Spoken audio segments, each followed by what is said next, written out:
Liz, thank you so much for taking the time to speak to me about imagination in the field of genetic editing. Well, thank you for having me here. I hope I'll be of assistance. I hope I have a good imagination. Well, you do. And I think first to contextualize, every single industry is facing an acceleration of technology. And with that comes the need to reimagine what the value proposition is of that industry, how things should be done differently. And the field of pharmaceuticals and medicine is no different. And I think you might have seen many people refer to the way that medicine's practiced today as primarily sick care instead of health care, where somebody is ill, for those who are not aware of the term, and that you cater to the illness instead of to the health part of the person, instead of prolonging their life, in improving the health of their life, preventative practices. And so you have thought about this very differently. And I want to first get an understanding of how you came to getting into medicine and imagining the things that you're imagining. Oh, well, thanks. My journey started in about 2011. I was asked to join a nonprofit for the advocacy of the use of stem cells, which is regenerative medicine. And I worked on that project for 2 years.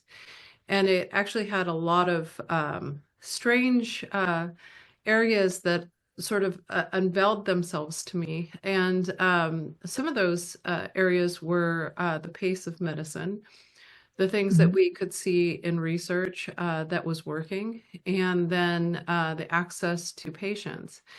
And it appeared that if medical doctors took this new technology and started using it in their practice, either in the US or outside of the US, it was really they were considered kind of heretics, and everything was under debate as to whether that was scientifically evident.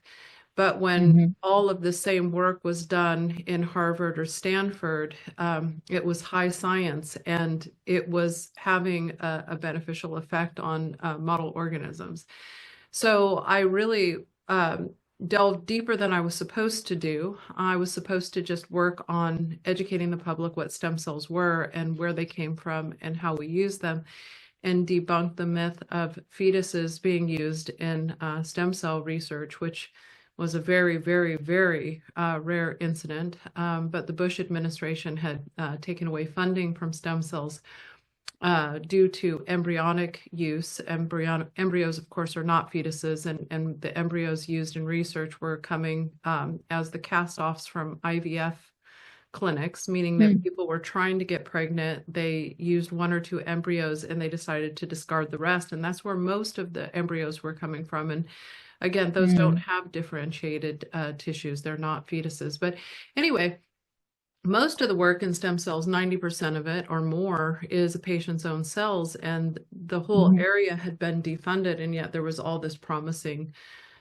science there. So I sort of fell in love with what the stem cells were doing and why stem cells were different. And they were different because of the genes in them. So, well, not really the genes in them, the genes that were upregulated in them. So all of our cells have the same genes, but stem cells have certain genes that are upregulated that make them, well, regenerative, able to proliferate and repair tissue.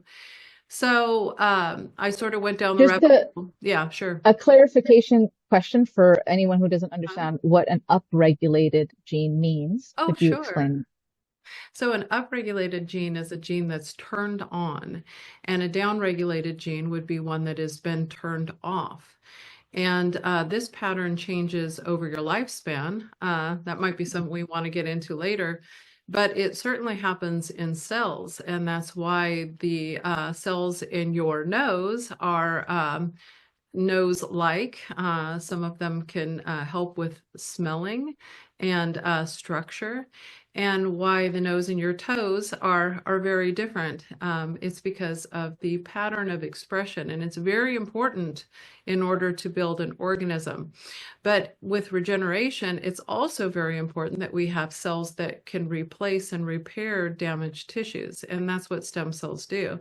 So I had become Mhm. very interested in stem cells for their genetic superpowers and went down the rabbit hole of genes and how genes work and what was happening in a field called gene therapy. So in 2013, my life came to a crashing halt when my son was diagnosed with type 1 diabetes. So type 1 diabetes is an autoimmune condition. The immune system attacks the pancreas and decides to kill all of the insulin-producing cells, which is quite unfortunate. With type 2, it is generally diet and exercise. Type 1 cannot be managed in that way. It is an insulin dependency almost immediately overnight, or the child dies. And so faced with this enormous challenge, life-changing event, I had the audacity to ask the hospital and the nurses and all the doctors that came in what was available in genetics or stem cells. And the knee-jerk reaction to that was that that's experimental medicine and shouldn't be used in children. But while you're at any one of these hospitals, children are dying in the background. It's quite it's a quite shocking world, the world of Children's Hospital. It's like everyone has a smile on their face of hope that you've never seen before in the world, but bad things are happening. And so I embarked on a journey of how we were going to actually bring this regenerative medicine that I had researched and studied to people to start saving lives. You know, when people talk about gene therapy, they think it's very futuristic. But it isn't, because we have enough science today to know that this is part of what's called the information theory of biology, which is where that our DNA and our cells, they have information. And with CRISPR-Cas9, we can now edit certain parts. The way that you are looking at it, are you looking at it from the aspect of that, of the CRISPR-Cas9 kind of editing, or do you have a different approach to it? Well, CRISPR is under the title of gene therapy, and just to bring everyone up to speed, a lot of people do think of gene therapy as like this future forward technology that someday that we'll get to, and they don't realize that there are 12 approved gene therapies in the United States. 2 of those are CRISPR, so we're already editing people, and it's already approved through the US FDA. The other types are somatic cell delivery, which is what my company specializes in. And then there are probably maybe 35 to 40 gene therapies that are separate from those that are approved for cancer. So could you expand, what is somatic cell treatment? delivery? Yeah. Yes. So it's the most simple type of gene therapy. It's the safest. We don't edit the human genome. We simply do a vector delivery to the nucleus of the cell for a long-term expression of a gene. So this gene does not have to integrate into the human chromosome. Therefore, it doesn't have to displace any other genes or potentially cause any downstream effects. We merely insert a gene that is associated with better healthy outcomes, a protein that a patient's missing, a protein that would cause a regenerative effect, keeping you from getting sick in the future. And we put that in the nucleus of the cell for long-term expression, so that might last for 5 to 10 years, basically kind of taking us off this assortment of drugs that we ingest and creating preventative medicine. So if we could go back then now to the gene therapies that are approved. My understanding is because I spoke to somebody who works with mRNA therapy, which is, for those who don't know, it's like the vaccines, the COVID vaccines were mRNA. And he was saying that he can't work on preventative medicine with mRNA because it is not approved, and that the only things that are approved are if you have a sickness and then you have a medicine to cure that sickness, but not something that would preventatively make you not have that sickness. So could you walk us through what are the therapies that are approved right now, and then we'll get into the preventative ones? Sure, sure. So mRNA is approved as a technology, as you've seen during COVID, and it will actually have much better uses than the vaccine uses that work much better as a therapeutic. When we look at gene therapy, so we're talking about what's approved and then what's coming for preventative medicine. So what's approved would be treatments for things like beta thalassemia, sickle cell anemia, adrenoleukodystrophy, severe combined immune deficiency. These are all a slew of monogenic diseases, and this is where the technology started because it was the best proof of concept. It's a very small population that have these diseases, but these are diseases in which you're born, you have a single gene mutation that Hmm. does not function like the rest of the population, and therefore your lifespan is limited, and maybe your physical abilities are limited, maybe your mental Hmm. cognitive abilities are limited. And so what we do then is we take a proper functioning copy of the gene and we just deliver it to the cells. And for many Hmm. diseases, that has a curative effect.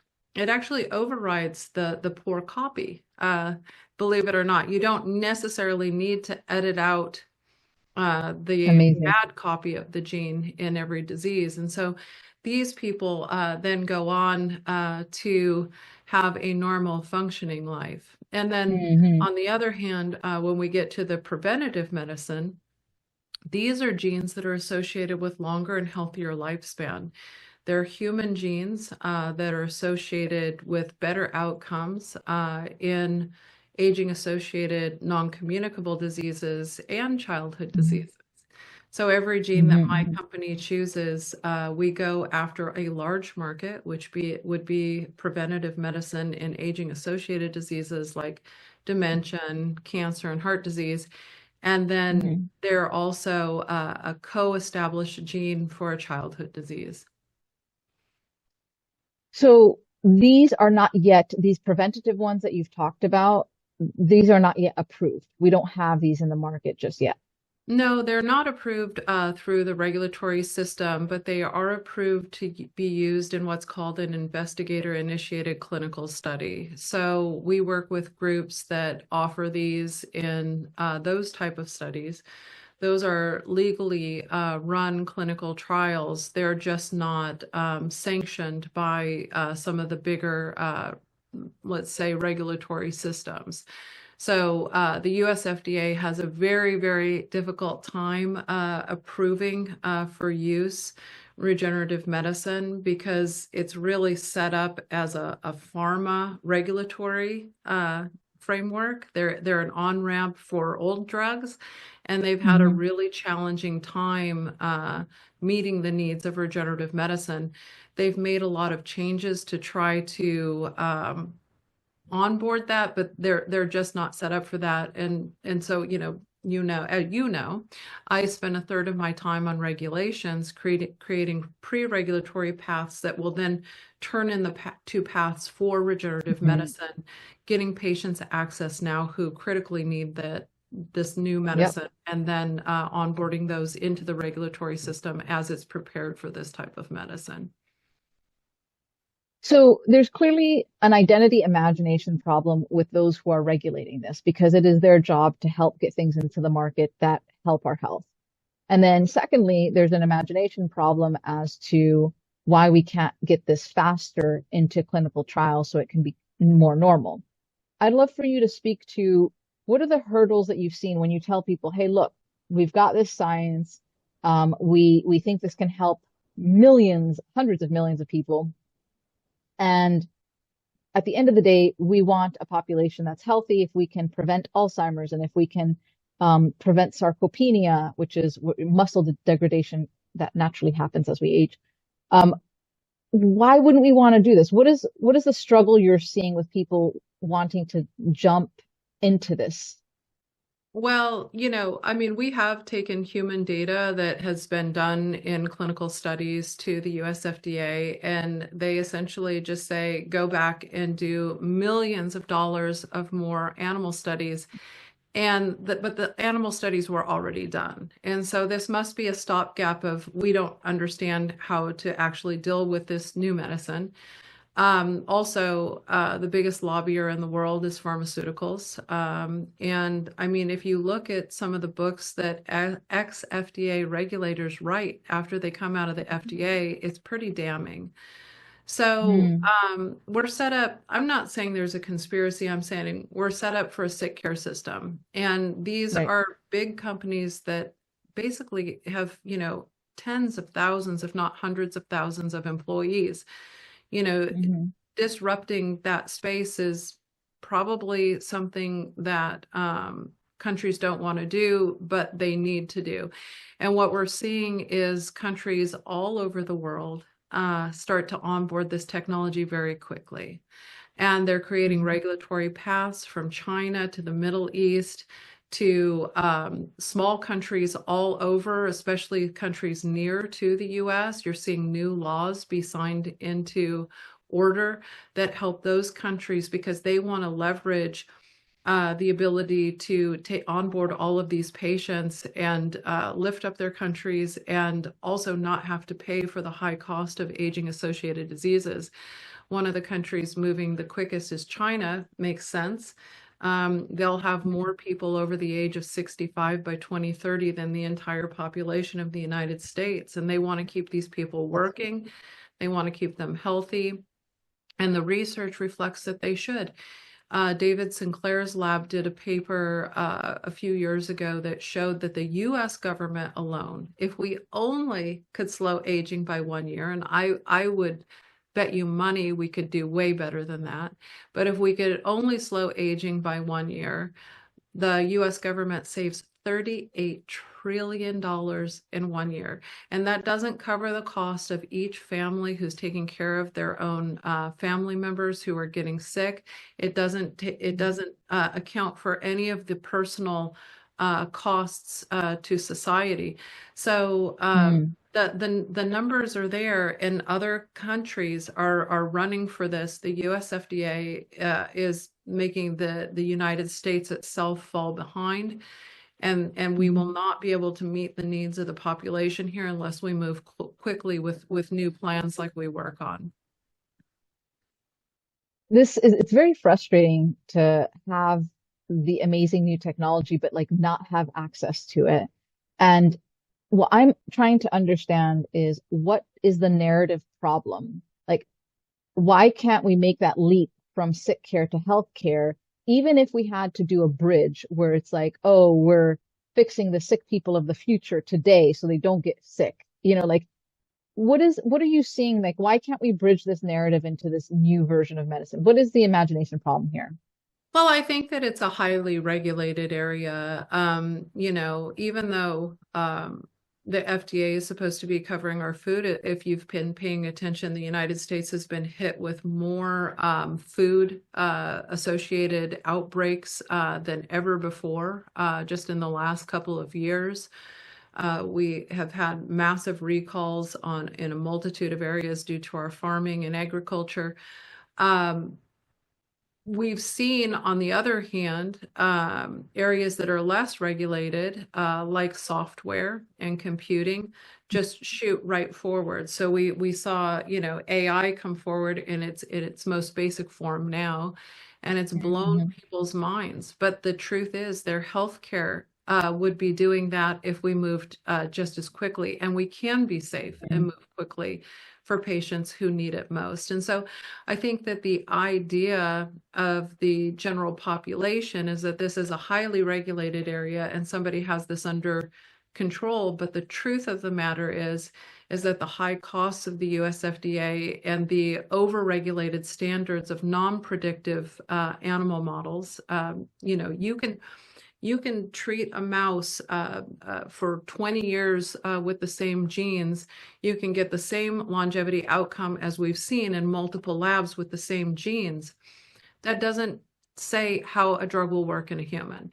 And we know that Mhm. because with the old drugs that we deal with now through the regulatory system, the failure rate is 97%. Mhm. 97% failure rate based on all of this animal data. So we know that patients, when a drug has enough safety evidence to show that it doesn't flat out kill an organism and it benefits it, it should only benefit it. With gene therapy, it's a very succinct medicine. It's not like taking pills and having a multitude of damage. We're upregulating a protein, and your cell is the regulator of that protein. So if it thinks your body's getting too much, it can downregulate it. It's allowing your body to do what it does. But with this new medicine, we should be able to move it quickly to terminally ill patients who need it most. And our laws are flawed. You know, they just don't give people access to that. We do have laws for right to try. Right to try drugs are not drugs that are innovative. They're drugs who've been through phase 1. We need the new drugs to come forward and step up, and we need, new industry to step in and replace the old industry. But, there's a lot of resistance. In the US, we pay the most per person for healthcare in the entire world, Yes. and yet we have the shortest lifespan of every industrialized country. So we're doing so many things wrong here, that we need to reassess things. And as your podcast is titled, we need to reimagine. And I think that was where I'm not a special person. I think very simply, and it seems like, I guess that was the superpower that this area needed, is it needed someone to just look at it and simply say, something's really messed up here. We have all of these promising drugs that are extending the lifespan of model organisms. They're curing diseases in these mice and other organisms. Why aren't we using them in humans? And why don't we just jump to that and see what works, so we can start saving some lives and, get off of the sick care train where we're waiting for patients to have symptoms. There's an interesting thing to talk about here, because when we look at aging associated diseases, and it's similar with complex diseases of children, because when you think about it, we're a long-lived species as far as evolution, but we're actually pretty short-lived. Diseases run in parallel. And what we find is that if you actually start looking at the cell, what's wrong with the cell, whether it's a monogenic disease or an aging associated disease, if you treat the cell with gene therapy, you stop all of these diseases from cascading. Whereas if you work on the pharma approach of treating one of these diseases, even if you cured cancer, the other diseases continue to run. And the average population, if you cured all cancer, I'm saying all of it, we would only live 2 years longer. And that's because the cellular process is killing us over time. So you'll just get dementia, you'll get heart disease. Every 33 seconds that we've been on this podcast, somebody has died of a heart attack. And with preventative medicine and gene therapy, we might have been able to keep that from happening for years. They might have gotten more years with their families. It's the holiday season. It means a lot. So tell us more about this future. So if your company finally gets to market, it's approved, and we all get a chance to have it. Tell me what my life looks like. I get to do your gene therapies. Tell me what they are, and tell me how my life has changed or will change as a result. So like kind of a future perspective. Yeah, so I have personally done 4 of the gene therapies that we work on. One of them is called PGC1 alpha. And what it will do is it will help you from building up inter-organ fat, which will keep your organs healthier and functioning better, keep them from constricting from, the overabundance of those tissues that lead to a variety of diseases. I've done telomerase reverse transcriptase, probably the most important single gene in longevity. It lengthens the caps at the ends of your chromosomes. So the caps at the ends of your chromosomes, as your cells divide, get shorter.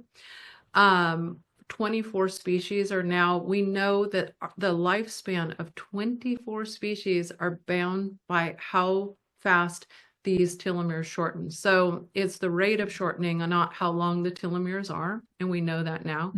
And the human species has basically 50 to 60 cell divisions. If you're really lucky, 60. but around 50 for most people. And that limits us to an age between about 78 and 84 years of age. But we know if we lengthen those, we can increase the lifespan of model organisms. And not only that, they're healthier because when the caps are long, they basically help with genomic stability. Genomic instability is the #1 cause of cancer. So when telomeres get short, things like cancer and cardiovascular disease start to really occur in us. So lengthen those caps, get more lifespan. So you're going to see more years, maybe 10 to 20 more healthy years, actually.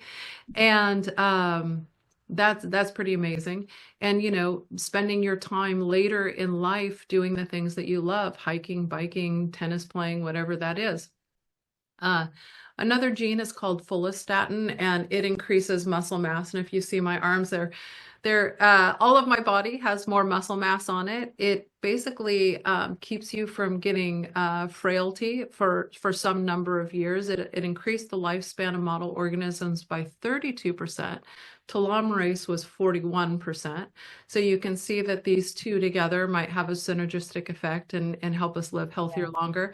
But we want to see people not breaking and not falling and breaking their hips earlier in life. We want to see them living longer, stronger. Also, increasing your muscle mass protects you against things like type 2 diabetes. So let's stave off these aging-associated diseases. And then finally, clotho. Clotho is associated with protection against cardiovascular disease and chronic kidney disease. And it increases your cognitive scores. It absolutely does it within a matter of hours after taking the protein. And that is something that could help people who are prone to early onset dementia live a couple of years longer without, you know, the devastating effect of loss of personhood. And so those are just 4 gene candidates. But as we expand, we will find more. And so the idea is, I think Aubrey's really good at talking about longevity escape velocity. Basically, you live long enough to really hit the trajectory of when we're starting to pull out new genes and changing your life even more radically for the benefit. But for you, I mean, how a normal person would interface is you would go to the doctor. You would get some injections intramuscularly, maybe a couple of them intravenously. It would take you about 2 hours. And then you would just then not feel as many aches and pains. I think, you know, people fall into time beautifully. We live longer and healthier than we ever have. Remember, all medicine is longevity medicine except for euthanasia. I always say that. It's all trying to extend your lifespan. But without all of these side effects of today's prescription drugs. So, you know, today, if you're at risk of cardiovascular disease, they might give you a statin, but that might bring on type 2 diabetes and dementia. And so eventually you have diminishing returns. With the gene therapies. You know, you would just kind of set it and forget it. And then, you know, you would be under observation in case you need higher doses or different interventions to come in to supplement your gene therapies. So basically, let's say, I don't know what's the right age to start this, but maybe you start sometime in the mid 40s, late 40s, or you start even earlier, this type of, Well, I think how do that, you you know, foresee it? what we'll do is we'll start with sick people, and we'll create a really good safety platform for the technology, and then start getting people.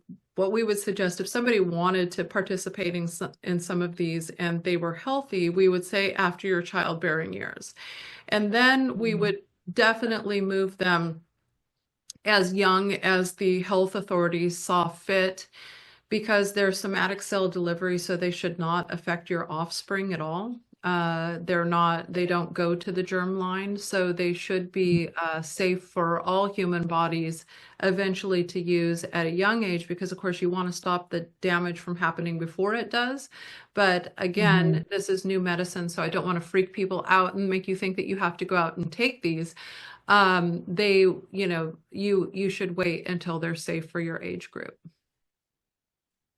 So in the future, when they are safe for all of our age groups, the idea is then you get it and you, I guess, top up every decade or so, and you are 70, but you've got the body of a 40-year-old, and you feel, let's say, maybe like a 25-year-old because you can just like move around and you do whatever you need to do. And then even in your 80s and 90s, I mean, does your hair still gray or like, I don't know, how does that work? Well, that's something that we'll be looking at over time. For one thing, in the studies that we have done so far, for what we have not so far been able to stop menopause. Hmm. Well, in one sense, that's good because you don't have your period forever, I guess, if you're a woman. But on another sense, we know that menopause is associated and directly related to the number of eggs that you have. So the Hmm. things that we can affect, I am certain we'll be able to affect hair color. I imagine that we'll be able to even create different hair colors if you want them. There's already gene therapies to change your eye color. No. Yeah. Yeah, and people are using them. There are gene therapies that people are using to keep from having cavities. This is generally in the biohacker space.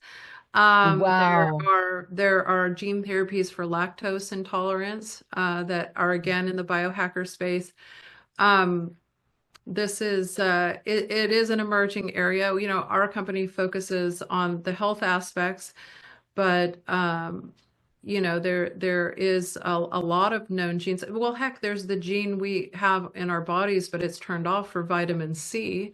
So if Mhm. you were going to do space travel or take a long voyage on a ship that we without oranges that we don't do anymore, you could effectively. There's a lot of genes that when we start to talk about the trajectory of living in space and things like that, that are natural human genes again that we can upregulate that would have a myriad of beneficial effects without then having to remember to do things like eat oranges or take a vitamin C pill. So I think that the future is going to look like a myriad of simple injections, and no, you don't get sick, and no, it doesn't turn your blood black. And there's been all of this weird sci-fi around what will happen if we change you. It's hard to change you. Actually, it takes a lot of gene therapy to have a therapeutic effect in many of these cases, and getting that into a delivery module that is more effective has been the focus of my company, so that we can actually do it with less gene therapy, so it's more affordable. So I mean, the future looks really cool, and you can imagine that for yourself, and I think that it's important. Number one, it's important to imagine a different world in which Right. we don't do things for money. We do things because it's right, and helping people be healthy is the right thing to do. Hmm. We imagine a world where when we do something right, somebody else doesn't try to make money off of it and make it unaffordable to access. We Hmm. can imagine a world where we're living longer and healthier and doing the things that we enjoy and spending time with our loved ones longer. That's wonderful as long as it's quality. We don't want people sick longer. Hmm. We have to, you have to think with a child's mind what you want for the future and not just grabbing for yourself. And I think that if you start giving and imagining a world in which you could give one of the greatest things that you could imagine, you could make that happen. I really guarantee it. Well, I mean, listening to you talk, it really makes me feel that for sure, either mid-century this century, or by the end of this century, gene therapies like the ones that you've described for health are going to be so normal where it's just going to be weird that you haven't gotten your checkup or your decade kind of shots to keep you going. And in terms of the biohacker space, I guess it's already here where you change your eye color for an event or what, or change your hair color, as you said. So, like you said, I think we need to keep the space open to understand that the world is going to be different. Yeah, we need people to demand access to new medicine, to not be afraid of it, to go and read some papers and learn about it. It's beautiful science. It's better science, really, and more natural. I think one time you and I had a conversation about that because people were like, "Oh, gene therapy, this is that natural?" Well, it's the most natural way that evolution has played with us throughout the millennia and more. It is, you can actually date humans or other species based on genomic integration of viruses. Viruses do it to us all the time. So if you think, oh, I've never done gene therapy, actually, you have. Anytime you've gotten a retrovirus, which is one of the contagions out there, you have integrated DNA, and we could actually sequence that and find that in you and know when you lived based on those DNA sequences. And so gene therapy is an incredibly natural science. We're just telling these little guys, oh, you're not going to make us sick anymore. We're going to use all the information that you've taught us to actually help us be more healthy and resist you. Resist your sickness. This is an exciting world, and I hope more people are imagining like you, because this is just one aspect of the many aspects of the future of medicine. So I thank you for taking the time to share this with me. Absolutely. Thanks for having me. I always love talking to you. Likewise.